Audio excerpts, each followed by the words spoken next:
Bom dia, irmãos, e a paz do Senhor Jesus, amém?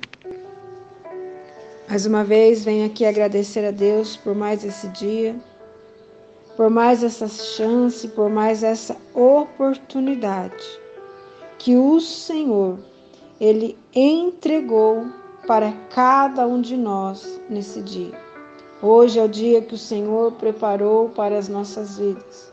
Hoje é o dia que o Senhor fez para que nós podemos colher, plantar, usufruir o melhor dessa terra. Hoje vamos meditar no livro de 2 Coríntios, no capítulo 10, no versículo 3 até o 5. E o tema da palavra de hoje é conhecer. O versículo 3 diz assim: porque, embora andando na carne, não militamos segundo a carne, porque as armas da nossa milícia não são carnais, e sim poderosas em Deus, para destruir fortalezas, anulando nós sofismas e toda altivez que se levante contra o conhecimento de Deus, e levando cativo todo pensamento à obediência de Cristo.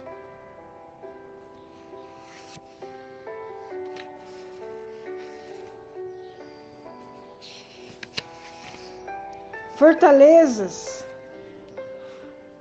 protegem contra os inimigos, mas também podem ser prisões ou, no mínimo, abrigos tão confortáveis que, mesmo não havendo perigo, a pessoa não deseja sair dela para conhecer novas terras e novas pessoas. Neste texto, Paulo fala de fortalezas que nos impedem de conhecer a Deus. São pensamentos, são argumentos e sentimentos que nos mantêm seguros, porém, nos privam do privilégio de encontrar o Senhor.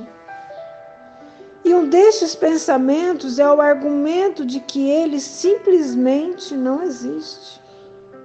Outro até admite sua existência, porém, por ser tão soberano, está acima de tudo e de todos, e parece muito distante de nós, pobres mortais.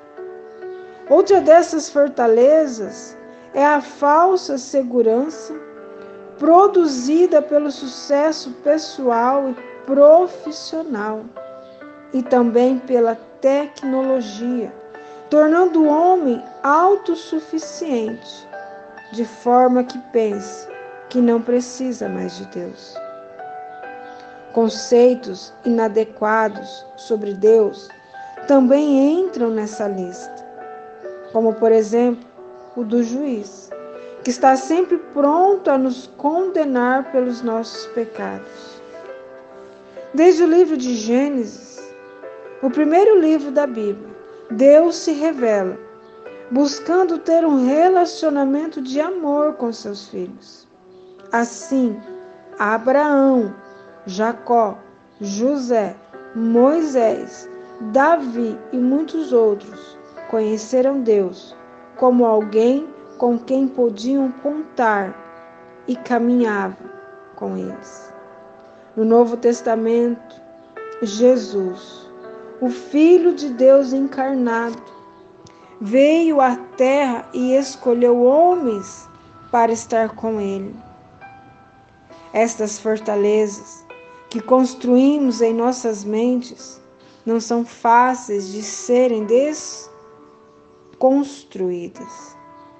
E o próprio texto bíblico diz que as armas que precisamos usar são espirituais.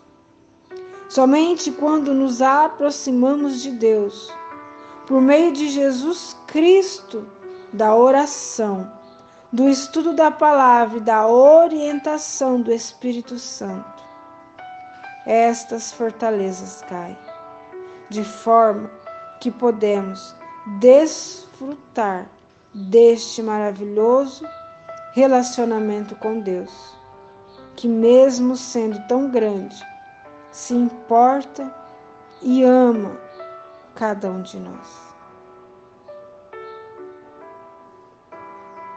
Destruímos argumentos e toda pretensão que se levanta contra o conhecimento de Deus.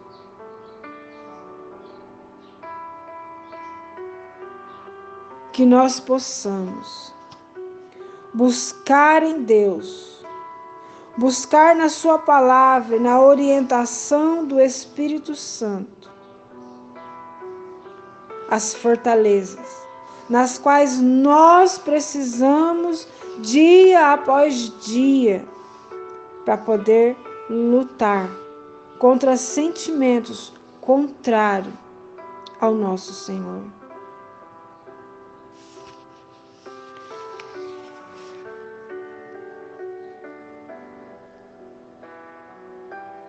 Quando Paulo diz que andando na carne, Paulo tinha a profunda preocupação de que os coríntios se lembrassem do ponto de vista cristão sobre a guerra espiritual.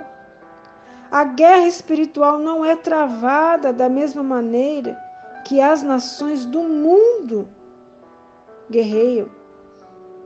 As armas de que Paulo falava para a vida do cristão é a oração, é a proclamação da poderosa palavra de Deus e a autoridade para desviar oposições demoníacas. Além disso, existe um tipo de autoridade apostólica poderosa que podemos vislumbrar ligeiramente nas confrontações de Pedro com Ananias e Safira e com Elimas. Essa autoridade apostólica tinha um poder irresistível quando era usada.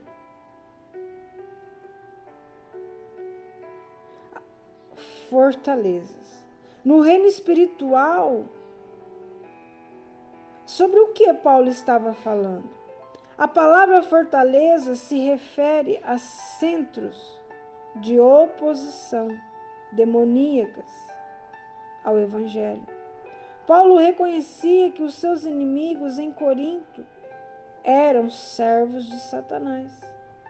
Mas esse conhecimento não o assustava, porque o poder do Espírito Santo dentro dele era muito maior, anulando nos sofismas, falsa sabedoria e argumentos sofisticados.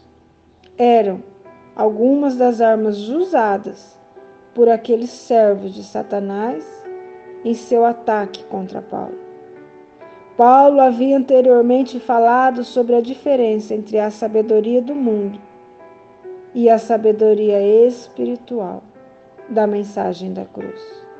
Ele havia advertido os coríntios quanto a serem iludidos pela sabedoria do mundo.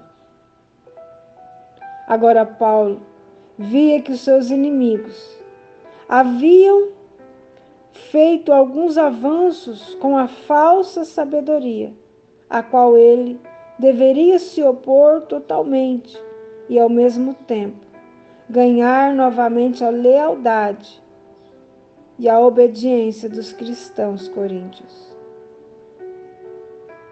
levando cativo todo pensamento. Se em cada pensamento, então a pessoa como um todo, cada ideia, motivo, desejo e decisão. Nós devemos pedir a Deus que guarde os nossos pensamentos, Porque é através dos nossos pensamentos que a obra satânica, demoníaca, ela é formada. Porque o que o diabo quer é destruir a intimidade, é a relação entre Deus e o homem. Quando a palavra do Senhor diz que o pecado faz separação entre o homem e Deus, é porque o diabo luta com todas as suas fortalezas para nos afastar do Senhor. E é como acabamos de ler, Deus, desde o princípio, em Gênesis, o primeiro livro da Bíblia, Deus quer se relacionar com o homem, uma relação verdadeira e íntima, para nos fortalecer, para nos ensinar, para mostrar a nós que Ele é um Deus de amor, um Deus de justiça. Não é esse Deus na qual muitos têm apresentado por aí. Quando a palavra do Senhor diz justiça, isso não quer dizer que a justiça do Senhor é como a justiça do homem. Deus é o justo juiz. Deus, Ele não julga somente pelas obras, mas também a intenção do coração. E se nós não tivermos a intimidade, a proximidade de Deus em nossas vidas, os nossos pensamentos, os nossos sentimentos jamais vão estar de acordo com aquilo que o Senhor tem nos ensinado desde o princípio. É preciso que nós lutemos contra as fortalezas demoníacas, satânicas, diabólicas, assim como Paulo ensinou aquele povo. Que as nossas armas é a oração, é a proclamação da poderosa palavra de Deus. Porque é através dela que vamos ter autoridade para desviar das oposições demoníacas. É dessa arma que Paulo estava falando. Se nós não estivermos essa intimidade com o Senhor, não vamos vencer. E vamos ser derrotados por Satanás. Porque Satanás não está brincando. O povo está, mas o diabo não. Ele sabe, ele conhece a nossa vida. E ele está todo o tempo de olho, esperando apenas uma brecha para derrubar os que confessam ser servos do Senhor. Mas se forem servos, fiel e verdadeiro, permanecerão de pé. E derrotado, confundido, envergonhado, será o próprio Satanás. Então, irmãos, o que eu peço para vocês,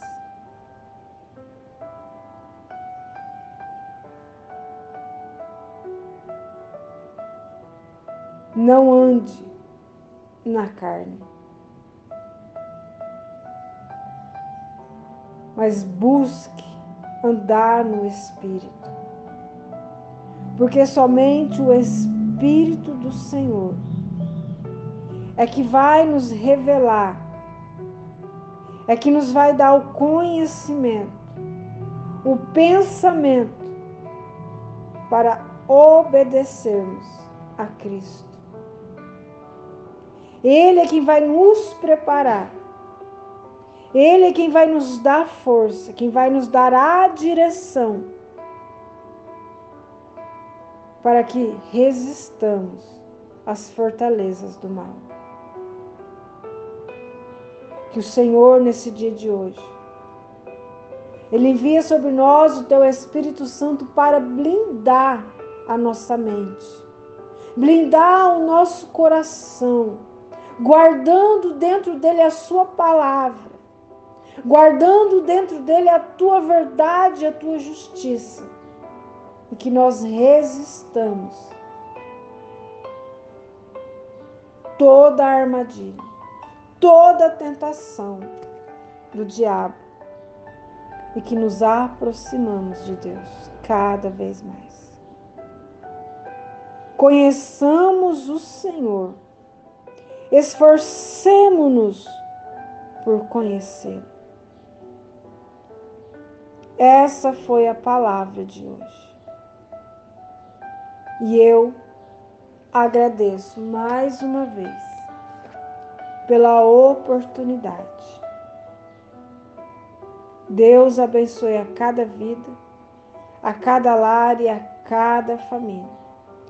E que a consolação do Espírito Santo, que a misericórdia do Senhor, a justiça, a verdade do Senhor esteja sempre sobre cada vida.